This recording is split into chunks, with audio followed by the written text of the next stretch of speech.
Donald Trump venceu nos Estados Unidos e a esquerda tá como? Acho que é balada com o Trump vencendo a eleição.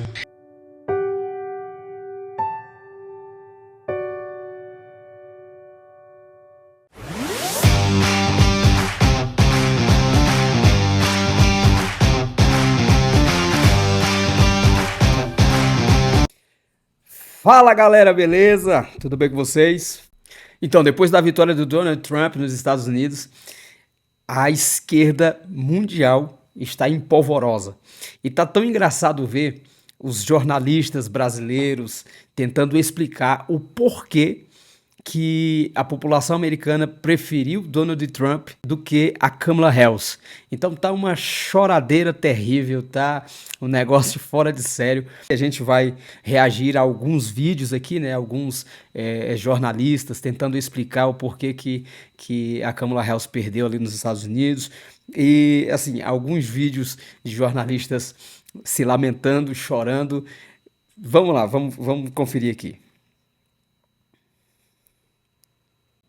Eu preciso confessar para vocês que é um dia que eu começo bastante irritado. O papel do jornalista não é gostar da notícia que está dando, é noticiar. Então está aqui a notícia, sem nenhuma tentação por mudar de qualquer forma essa informação, porque essa informação está muito bem caracterizada lá nos Estados Unidos por um processo de eleição que foi uma eleição soberana, né? A despeito de a vontade do eleitor ter sido essa que sai das urnas agora, tá? Então é isso, lamente bastante por aí se você não gostou, acho que você também não gostou da vitória do Trump, eu não gostei, acho que nós vamos enfrentar um período de muita dificuldade aqui. O nosso presidente fez uma aposta em Kamala Harris, talvez não devesse ter feito, né? Declarar o seu apoio a um jornal francês na semana passada, assim em cima do laço, eu acho que vai haver dificuldades aí. E enquanto isso, os bolsonaristas já começam a comemorar. Alguns muito enfaticamente. Bolsonaro, por exemplo, fez uma tuitada gigantesca. Obviamente não foi ele que escreveu, porque o texto está correto, tanto no idioma inglês, que foi a primeira postagem, quanto no português, o que não é afeito ao nosso ex-presidente da República, que todo mundo sabe que não é um amigo das letras. E o Lula é, hein? Chega de reclamar da vida, porque afinal de contas o problema é do eleitor americano, é nosso também, esse problema. Ele vai ter consequência por aqui e nós vamos arcar com isso. Alô, pessoal do campo progressista, não bastasse as eleições municipais desse ano, hein? Ah, muito engraçado, muito engraçado. E assim, pelo discurso, pela maneira que fala, é tipo assim, a despeito de terem escolhido Donald Trump, é como se a opção deles era tão boa que é inacreditável que eles escolhessem uma outra pessoa. A Kamala Harris, com toda a ideologia, com todo o pensamento, é tão superior que como que eles escolheram uma outra pessoa e principalmente o Donald Trump. Então, e aí ele coloca um negócio interessante aqui que ele fala: não bastasse o que aconteceu aqui no Brasil nas eleições municipais, porque o PT foi varrido nas eleições municipais, irmão. O PT levou um atropelo nas eleições municipais. Então, depois a gente comenta mais, vamos ouvir mais uma choradeira aqui. Difícil fazer um programa como o de hoje sem passar um recado derrotista. Então a gente vai tentar fazer uma análise mais sóbria possível do que foi essa eleição nos Estados Unidos, mas os números deixam claro que foi um atropelo do Donald Trump para cima da Kamala Harris. Um condenado na justiça vai presidir a maior potência econômica e militar do mundo. Um condenado na justiça vai presidir a maior potência militar e econômica do mundo. Agora, um condenado da justiça presidir um país, agora é um problema, né? E o Lula, um condenado em 3 instâncias, alguém que teve vários recursos negados pelo STF e só está lá por conta de uma manobra judicial que você que não entende do direito, não consegue entender. Eu não consigo compreender isso, por mais que expliquem. Não dá para entender como que alguém condenado em 3 instâncias, com provas robustas, está hoje na presidência da República. Lógico que foi uma manobra muito bem orquestrada e parece, né, que alguém fez alguns cálculos ali bem minucioso para poder trazer o Lula de volta ao poder. Por quê? Porque o processo inteiro do Lula estava correndo lá em Curitiba. E de repente, depois de um tempo, né, depois de tantos julgamentos, depois de tantas audiências, depois de condenações e mais condenações, descobriram que Curitiba não era o local onde o Lula deveria ser julgado. O processo dele deveria ser julgado em Brasília. E aí, quando trazem o processo do Lula para Brasília, ele já não poderia ser julgado por conta da idade. Isso é só uma coincidência, não tem nada de orquestrado nisso, não tem nenhum plano, nada, nada, nada.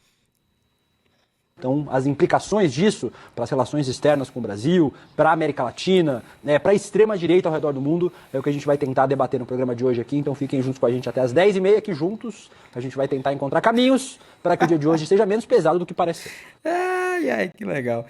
E agora, veja bem, quando a vitória de alguém que não é alinhado com a esquerda, não é nem de esquerda e nem alinhado ali próximo à esquerda, como é o centro aqui no Brasil, né? O centro sempre existiu ali PT, PSDB, PMDB e a gente achando que estava escolhendo entre direita e esquerda, mas na realidade é tudo de esquerda, uma mais moderada, uma mais radical, mas tudo de esquerda. Então qualquer um que não se alinhe, né, com essa esquerda, ou a mais radical ou a mais moderada, é extrema direita. Então não existe extrema esquerda aqui no Brasil, né? Então todo mundo que é contrário a eles é extrema direita. Agora, assim, é interessante ver que os analistas políticos, os ditos especialistas, os jornalistas, eles não conseguiram compreender ainda qual foi o recado da população, tanto dos Estados Unidos quanto aqui do Brasil. E eles estão criando aí narrativas para tentar explicar o porquê que o Donald Trump venceu nos Estados Unidos.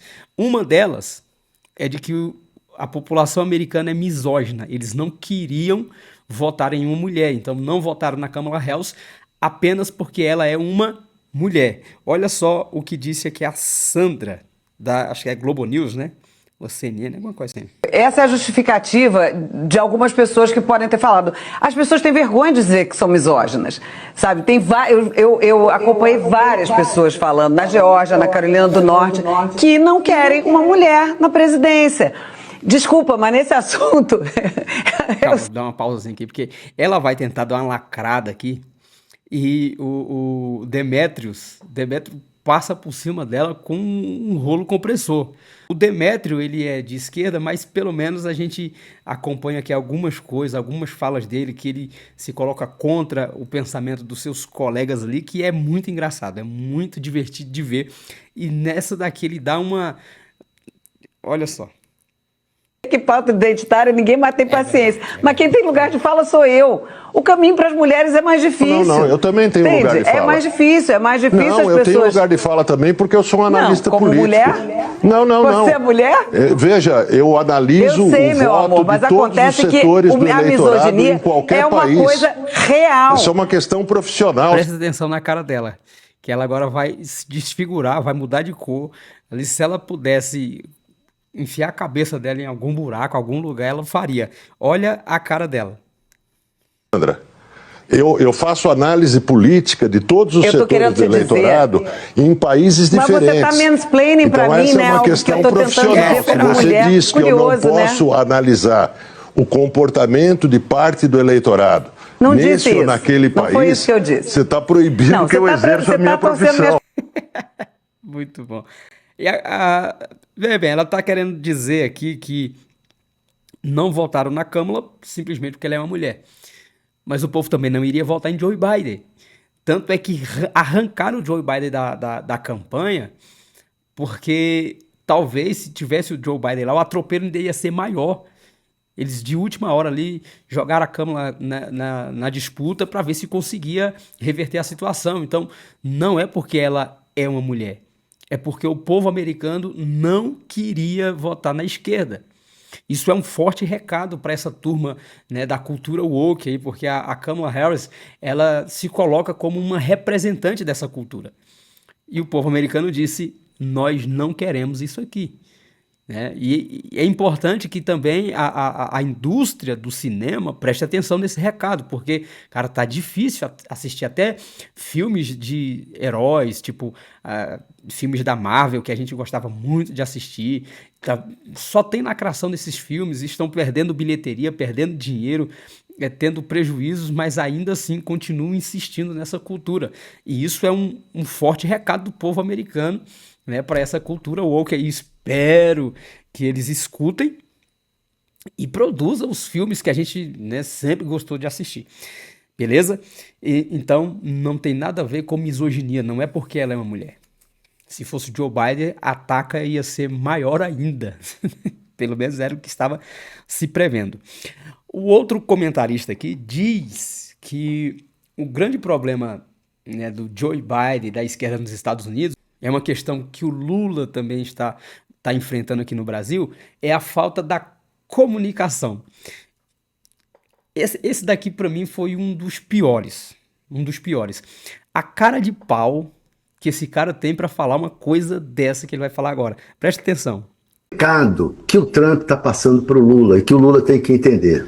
O Josias lembrou da frase do James Carville sobre a economia estúpido. Hoje em dia não é mais só a economia no tempo da internet, é a economia e a comunicação.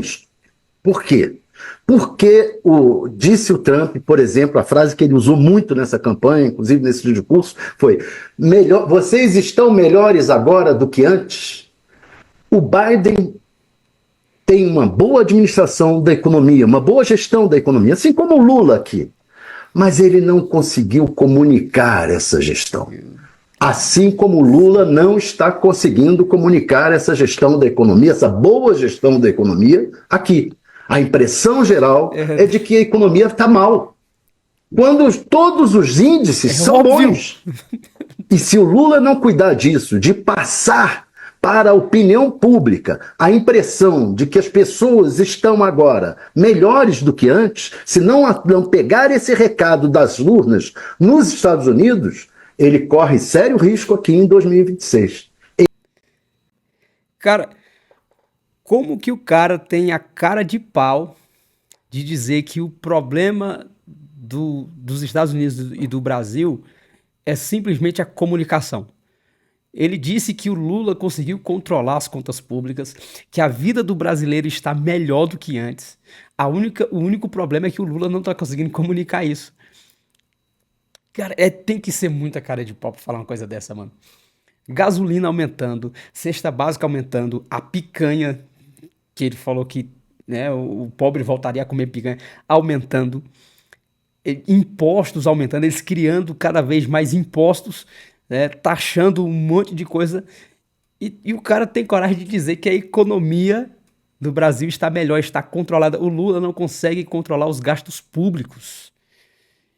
O Lula não consegue fazer o básico na economia. Também coloca um incompetente para cuidar de uma pasta tão importante. Aliás, a maioria ali, né? Tudo incompetente ali, partindo do presidente. E o cara tem coragem de dizer que a vida do brasileiro está melhor. O problema é que o Lula não consegue fazer com que o brasileiro entenda isso. Ele não consegue comunicar isso ao brasileiro. É de uma cara de pau, é ser muito canalha um cara desse, cara. Como é que pode?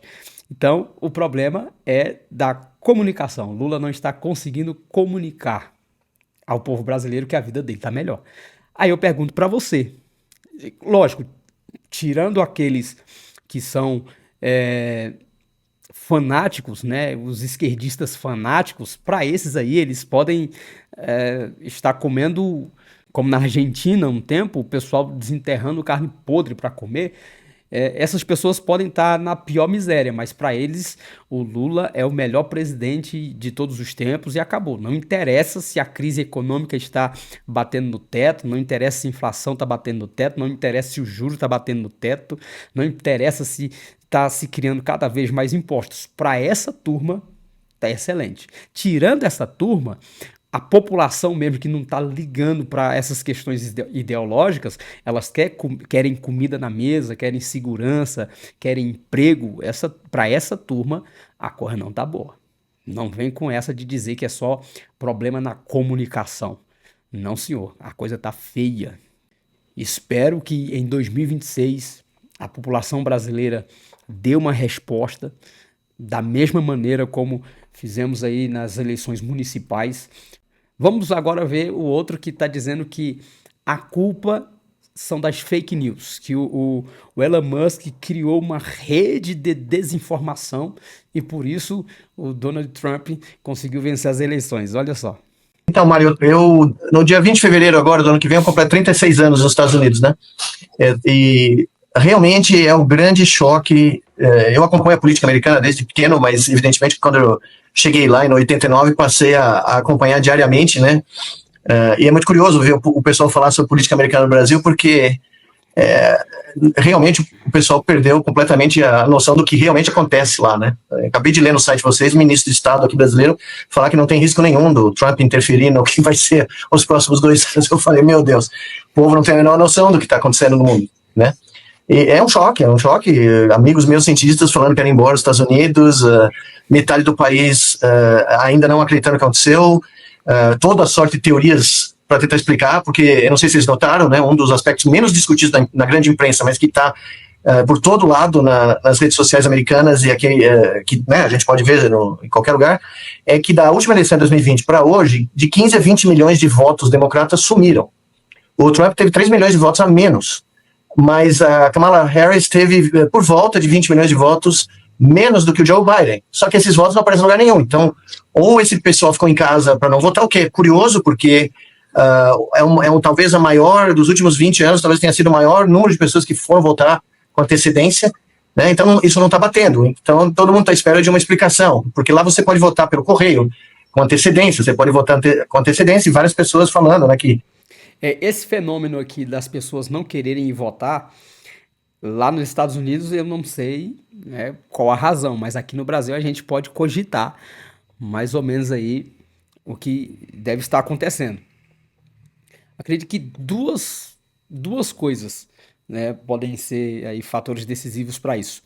Uma é a falta de opção. Talvez a pessoa olhe e fale assim, cara, eu não quero nem esse, então não vou votar. Então, a falta de opção. A outra é o cidadão desacreditado com o nosso sistema eleitoral. Porque, vejam bem, eu sou um eleitor. Eu não tenho o direito de cobrar mais transparência? Como assim? Se eu fizer isso, eu sou criminalizado, eu estou atacando a democracia. Eu tive 2 vídeos meus derrubados no TikTok, onde eu falo sobre isso. Eu sou eleitor, irmão. Eu estou numa democracia, eu tenho o direito de pedir mais transparência. Mas se eu não tenho o direito de pedir mais transparência, se eu não tenho a certeza de que a pessoa em que eu estou votando vai receber de fato o meu voto, e aí? E aí se eu não tenho segurança disso e eu não posso questionar, eu não voto. Pronto. Então, acredito que essas duas coisas aí estão mexendo com essa questão da evasão eleitoral. Então, já que a gente tem aí um tribunal para cuidar só disso, por que não se passa mais segurança para o eleitor, mais transparência para o eleitor, né? Dizer, olha, aqui o seu voto ele vai realmente para quem você votou, né? Isso é um pouquinho mais de transparência, e quanto mais você tenta esconder as coisas, mais desconfiança traz, obviamente, né? Se você não tem nada a esconder, também por que não traz mais transparência? Entendeu? Seus votos pelo correio estão voltando como não tendo sido registrados. Então é muito curioso, né, ver isso acontecendo nos Estados Unidos, porque lá, primeiro, não tem justiça eleitoral, não sei se todo mundo sabe isso aqui no Brasil. Segundo, não tem, a porcentagem de votos eletrônicos é muito pequena. Enquanto uma eleição no Brasil você tem o resultado muito rápido. Outra coisa, aqui a gente tem um resultado muito rápido, de fato. Mas o que é mais importante? Você ter o resultado mais rápido ou você ter um resultado mais seguro? Onde as pessoas têm certeza de vencer aquele que recebeu de fato mais votos. Eu prefiro a segurança do que a rapidez. Se tiver as duas coisas, tudo bem. Mas eu prefiro a segurança do que a rapidez. A certeza de que aquela pessoa em que eu votei, ela de fato recebeu o meu voto. Porque é muito estranho a gente olhar as ruas, né? Você pega as campanhas, por exemplo, lá no Ceará, Fortaleza. A gente viu o André Fernandes arrastando multidões pelas ruas e não ganhou. Em São Paulo a gente viu o Pablo Marçal arrastando multidões e não só nas ruas, mas nas redes. Todo o programa que o Pablo Marçal ia batia recorde de audiência.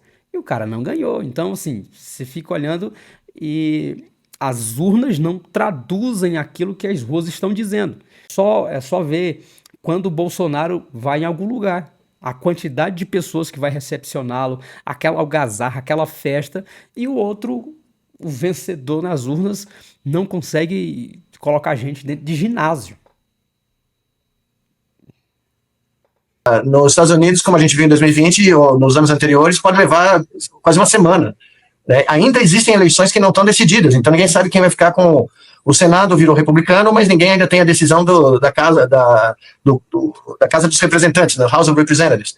Então é um grande choque, mas para mim, como neurocientista, eu acho que é bem explicável pela teoria que eu publiquei em 2020 no livro meu, de que hoje em dia abstrações como democracia, direitos humanos, liberdades individuais, due process, justiça para todos, igualdade de todos perante a lei, todos esses conceitos da democracia liberal evaporaram. Eles foram substituídos por outras abstrações mentais que basicamente devastaram qualquer tipo de coesão que você pode ter num país como os Estados Unidos, que hoje talvez seja um dos países mais divididos do mundo. E eu estava conversando ontem, né, com o Nassif, e falei que essa eleição é os americanos falando para nós, eu sou vocês, Brasil, amanhã.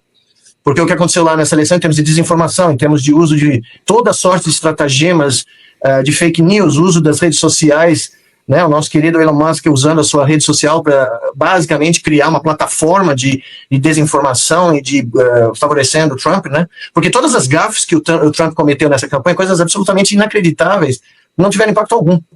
Né? Então, foi uma vitória acachapante, mais ou menos como a vitória da direita nas eleições municipais do Brasil, que setores da esquerda consideraram uma grande vitória. Né? Não consegui entender absolutamente nada do que foi falado aqui. Né?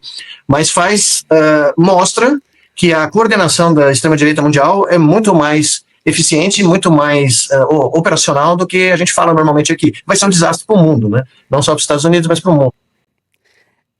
Cara, ele diz aqui que a questão das fake news, o Elon Musk ali com o X, né, criou uma rede de desinformação para favorecer o Trump. Mas veja, o Elon Musk é dono do X, mas a maioria dos veículos de comunicação dos Estados Unidos são de esquerda. Então, quer dizer que o X sozinho conseguiu produzir mais desinformação do que todos os outros veículos de comunicação juntos.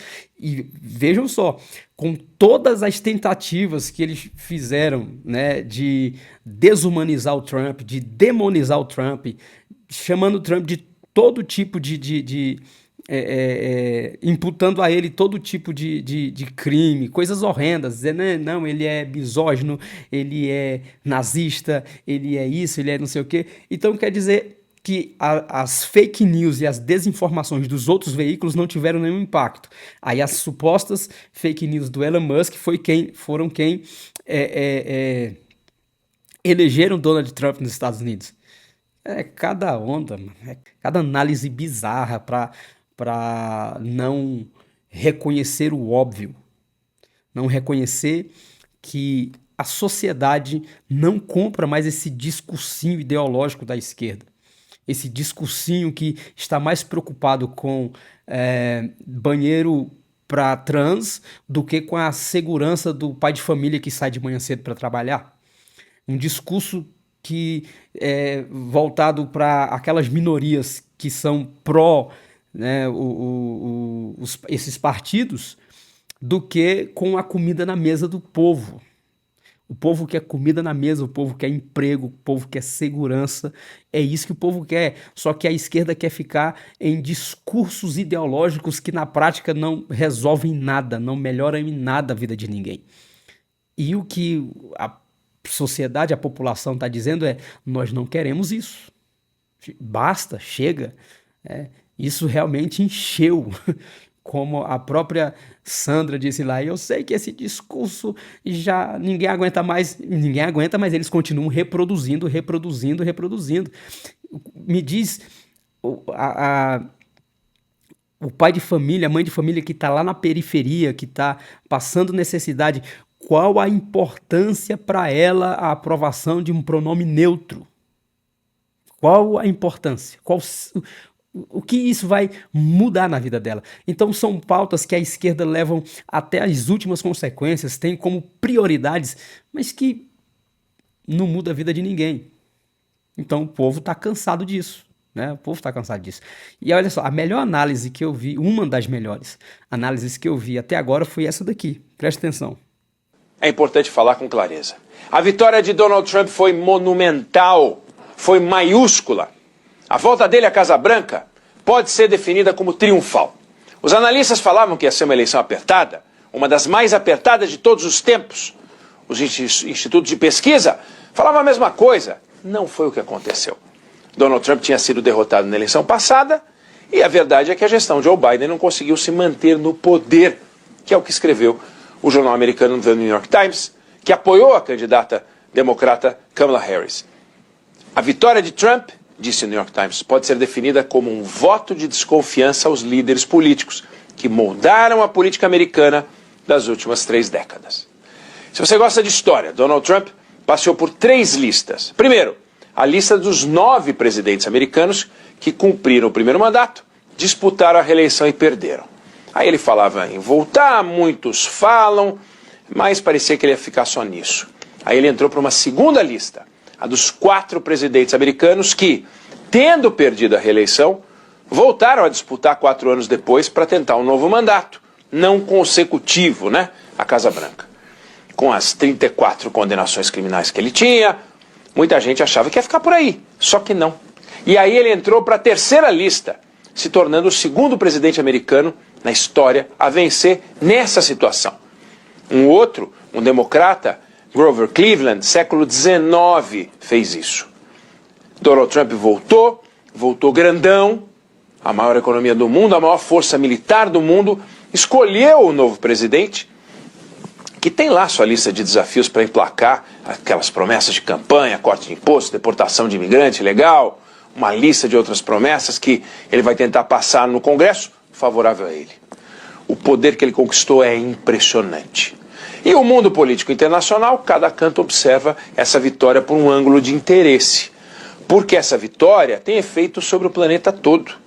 Discussão sobre clima, a briga em torno do futuro da exploração de petróleo, os rumos da guerra entre Ucrânia e Rússia, os rumos da guerra no Oriente Médio, a China, potências europeias, todo mundo olhando porque o xadrez vai mudar. Isso vale para o Brasil. Não dá para a gente aqui ficar perdendo tempo com discussão pequena, envolvendo ideologia, esse papinho que ocupa o tempo das nossas lideranças e que irrita a sociedade. Basta olhar o que as urnas aqui disseram àqueles que ficaram discutindo quem é mais democrata, quem é menos democrata. A esquerda, que foi quem perdeu mais tempo com isso, tomou uma surra nas eleições municipais por aqui. E está aí por aí, catando cavaco sem saber o que fazer. E como país, a gente não pode perder tempo com análise rasa. Sabe assim? O Trump é exótico, o Trump é doido, o Trump é uma ameaça à democracia. A democracia mais poderosa do mundo fez uma escolha livre e colocou o Trump no poder. É com ele que os americanos querem seguir. E com ele que o Brasil vai conviver. Enquanto Trump promete mudanças radicais, aqui o que a gente tem? Um governo que não consegue nem fazer corte de gastos para tornar o nosso orçamento sustentável.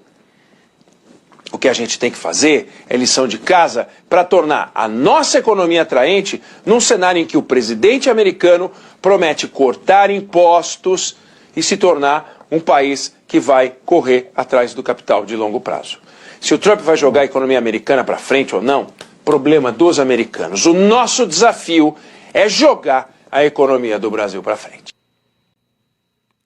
Então, gente, é o seguinte, não adianta essa turma ficar querendo jogar querendo criar discursozinho para encontrar culpados, dizer não, é porque o povo é misógino, é porque teve fake news, é porque isso, porque aquilo, e sem querer realmente encarar o problema de frente. O problema é que a população não quer saber dessa conversa mole mais.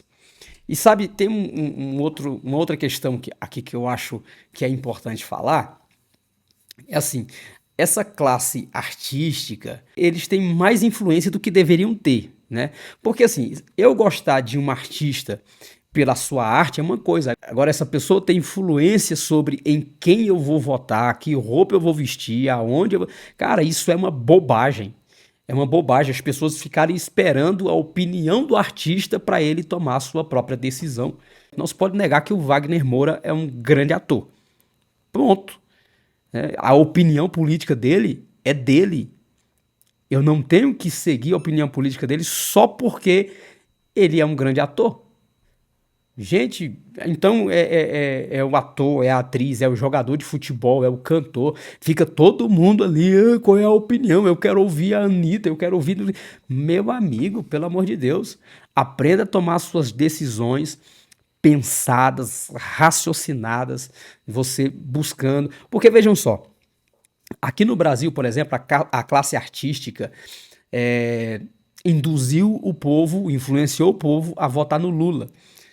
Mas eles fizeram isso para benefício próprio, irmão. É só você ver o que está acontecendo aí com a Lei Rouanet. A farra com o dinheiro da Lei Rouanet. Então eles não estão nem aí se você tem emprego, se você tem comida na mesa. Quantos artistas vieram...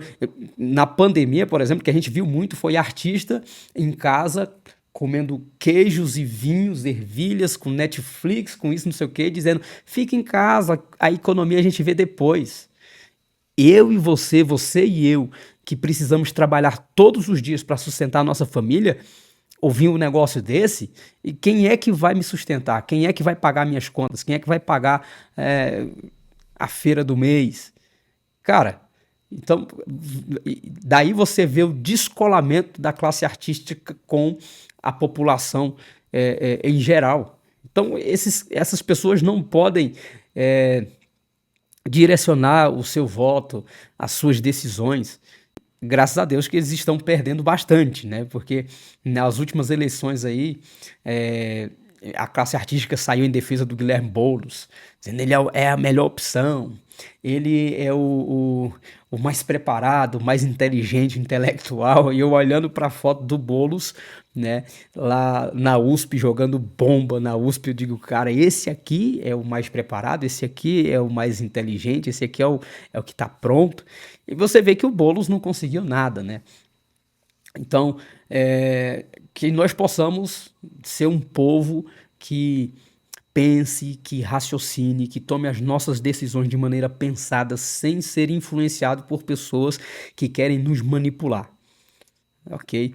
Então, é isso aí. E eu acredito que em 2026 nós vamos dar uma ampla resposta para essa esquerda que só se preocupa com ideologia e se esqueceu do povo, né? Então, que Deus em Cristo te abençoe. Eu peço que você curta, que você compartilhe, que você comente, que você se inscreva nesse canal.